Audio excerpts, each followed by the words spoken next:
Hi guys, Alex Forte here from the Art of Simple Golf, and I'm back in the UK with my good friend Andy Gorman. Hi Andy. Hi Alex, hi everybody.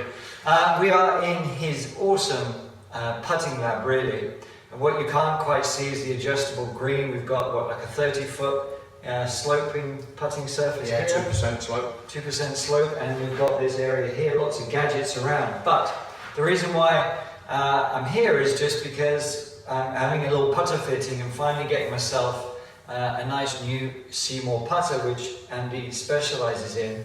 I have been using this thing for quite a while, like the old Odyssey, and it's been serving me fine, but it's time for a change, and I know Seymours are basically one of the best balanced putters, right? Oh, absolutely, yeah. They maintain a true face balance right the way through the stroke, so basically the face stays square to the path and to the plane of the swing. Nice. Okay, so what have we been looking at about like the fitting basically? Well, predominantly for me, we'll cast that aside. Predominantly for me, we're looking at length of club first. Not too worried about the style of the putter. A lot is made of the style of the putter these days. There's a certain hang of the toe, depending on whether it's sort of a mid hang or face balanced or full toe hang. That's going to have a bearing on the stroke. Now, over all the fittings that I've done over the last 5 to 10 years, I've seen one or two individuals who prefer a certain style, and a certain style helps them in a way.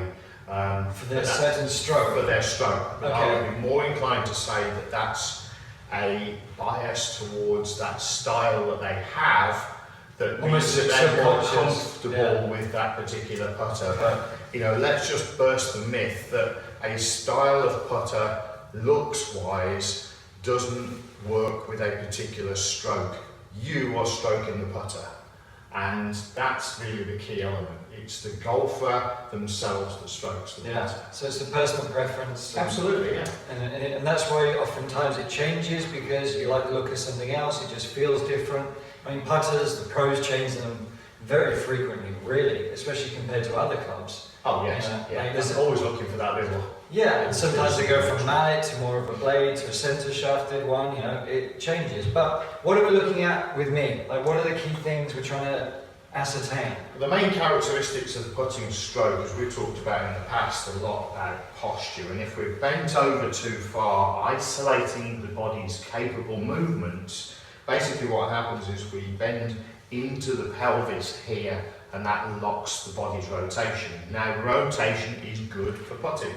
So we need rotation, so we don't need to lock it down and then it becomes handsy, elbows, flexing and wristy. We want fluidity in the stroke, but we want to be able to move around the sternum, or move the sternum around the spine, so good posture is critical.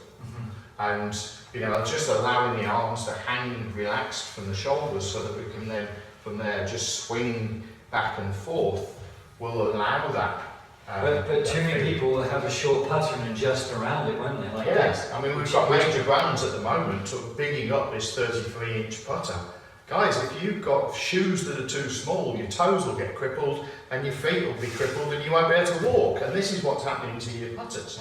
Yeah. You get bent over a putter. One, you can't practice for a long period of time because it hurts your back. And the other thing is that it's actually affecting how you can swing the putter in the attempt to get your eyes over the ball. And the only decent excuse anybody can give me for putting your eyes over the ball is actually so that you can see an imaginary line. Yeah. Now, I don't know about you, but I can see an imaginary line if I was stuck under a duvet. Yeah, where I am. Exactly. Yeah. So, there's no good reason to put your eyes over the ball. Okay, so let's talk about, so we want to stand comfortable, we want to create some room here. Space to allow the arms to hang. Basically, the arms are just hanging, and then that's where I feel comfortable now. Okay. And that's where the putter should sit. Exactly. Now, in my hands. That's it. We place the putter in hands at that point in time, and where you feel real comfortable, is where you want to be positioned on the club. Now, if you've got a club that's maybe too short for you, the easy option, first and foremost, is to stand up nice and tall, allow your arms to hang and just swing the putter in your right hand, or if you're left-handed, in your left hand, and just swing the putter. And now if that feels comfortable to you and you can feel that you can strike the ground, you know, just gently on the surface there, then that's the correct length for you. Assume now the position of your hands, your left hand on the club.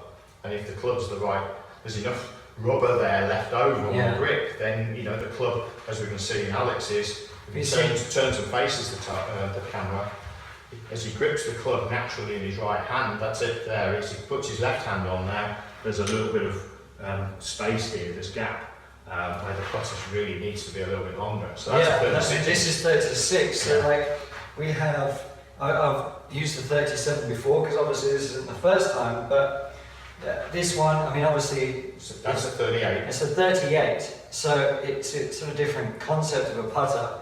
It's, what's the word, it's like counterbalance, right? It is to a degree. We've got a counterbalance grip, although it doesn't have any extra weights. It's just a 120 gram grip, which allows us to in effect create a nicely balanced putter. I mean, this feels great. I've never used a putter like this, and I was just stroking a couple to see how it felt.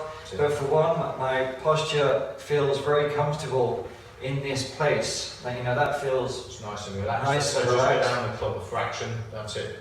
So your arms are hanging nice and relaxed from the shoulders, so but moving up to the full length of the club. So relaxed Which is now, dangerous and I if it's can too long. just putt and slightly miss the putt. Oh, Well, it's a made good it miss. just. There you go, it's on the right edge, but ultimately from 15 feet, that's a good miss. It's, you know, one of the things that we talk about is making sure that we can get the body to continue rotation. And oftentimes we see players who are bent over too far. You get stuck, and then basically the left shoulder goes up. And as you come through, then the release of the energy that's already in the putter. Remember, this is swinging at 2, 3, 4, 5 miles an hour. Not a huge speed, but essentially this speed is going to continue in the putter. And if the body's stuck, the break point will be here in the wrists. And of course, you know, you might go to your local pro shop and say, my wrists are breaking down, let's put a big fat grip on the club for you, and maybe at the same time cut the putter down again. Essentially though, that's the problem. The putter's too short to start with and causing the body to bend over, and because the body can't get out of the way, the wrists break down. A big fat grip won't help at that point in time.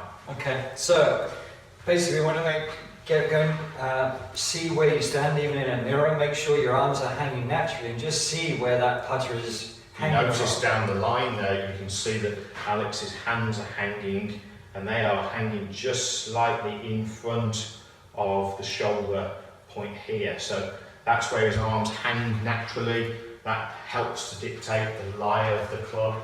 If the hands are really close to the body at this point, then the lie angle will be a little bit more upright.